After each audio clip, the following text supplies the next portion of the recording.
Plus Criterion Collection, I checked out House. It's a Japanese film, I think from 1978. It's kind of hard to place because the description says it's kind of like Scooby-Doo with the way how these like 7 Japanese schoolgirls enter this haunted house. And there's like cartoonish mayhem. Yeah, to some extent. I mean, you got these girls, their names are like Gorgeous, Fantasy, Kung Fu, Professor. I mean, they all have like these nicknames that relate to their one trait.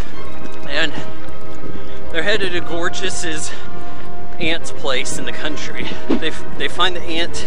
I mean, the movie just gets crazier and crazier. They find out that the woman's a ghost.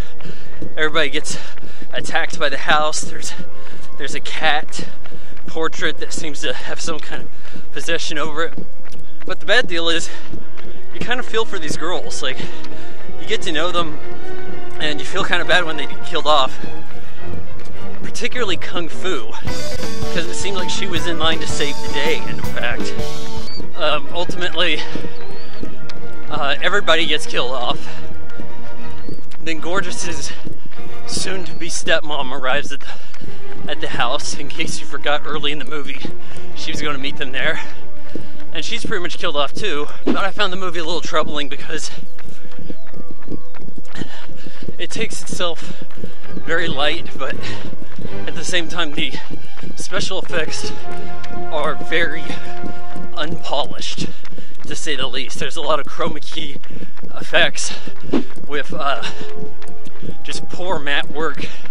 Rotoscoping is very poor. And I actually watched the like 45-minute featurette that they also had on Hulu Plus with the director interview, and he explained that he wanted it to not look realistic because realism was everything in Japanese cinema at this time, and he wanted to go against that. But at the same time, I'm thinking, okay, you got crazy things going on. Piano eating a girl. You should at least, if you're gonna have her fingers get cut off and still play piano, at least make the effect look like it belongs in the film in some way, like it belongs in that world. So in some ways it's a bit of a fail. But another thing that kind of rubbed me the wrong way was the treatment of the girls. Several of them end up naked, just for the heck of it, just as like this weird Japanese fetish thing with the schoolgirls. Everybody ends up like naked. Well, maybe not necessarily everybody, but in theory their bodies kind of do. And so you end up with all these like young girls doing the nude scenes for the director to, you know, push the boundaries. He says that kids, in fact in the interview it says children like the movie. I'm like, how young a children are you showing this movie to? I mean, I know it's not terrifying, but it kind of seems like some of these elements maybe aren't for kids. I did like how the ending came about with just mayhem going everywhere. Kung Fu punches the cat, or kicks the cat portrait with a dying kick. It bleeds, causes blood to rush through the house to the point that it's like melting a girl. Fantasy's the last one left. She has to go across this raft where she meets up with Gorgeous, who seems to be a ghost or being possessed by the dead aunt.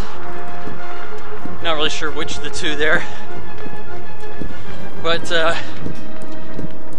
you know what, overall, I didn't really hate this movie, but I found it tough to judge. Because there were things that I said I liked, right? But I didn't think that it treated the characters well. You know, it might have killed off a few more than it needed to, really.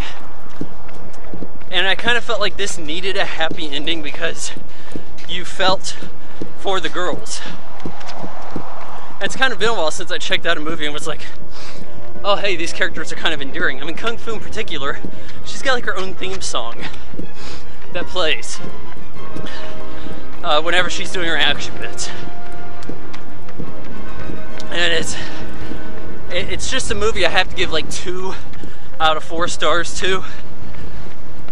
Yeah, I realize it's a pretty terrible review for me right now. There's a lot of people out here and I don't like kids getting in the way, and I'm chewing my run gum and I've got a bit of a sore throat. Deal with it.